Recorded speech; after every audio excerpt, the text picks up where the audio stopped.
கர்த்தருக்கு சோத்திரம். இன்றைய வேத வசனம் யோபு 23ஆம் அதிகாரம் 12ஆம் வசனம். அவர் உதடுகளின் கற்பனைகளை விட்டு நான் பின்வாங்குவதில்லை. அவருடைய வாயின் வார்த்தைகளை எனக்கு வேண்டிய ஆகாரத்தை பார்க்கிலும் அதிகமாய் காத்துக்கொண்டேன். ஆமென்.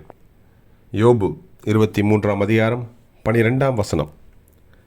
அவர் உதடுகளின் கற்பனைகளை விட்டு நான் பின்வாங்குவதில்லை. அவருடைய வாயின் வார்த்தைகளை எனக்கு வேண்டிய ஆகாரத்தை பார்க்கிலும் அதிகமாய் காத்துக்கொண்டேன். ஆமென். யோபு 23:12. கர்த்தர் உங்களை ஆசீர்வதிப்பாராக, உங்களோடு கூட இருப்பாராக. ஆமென்.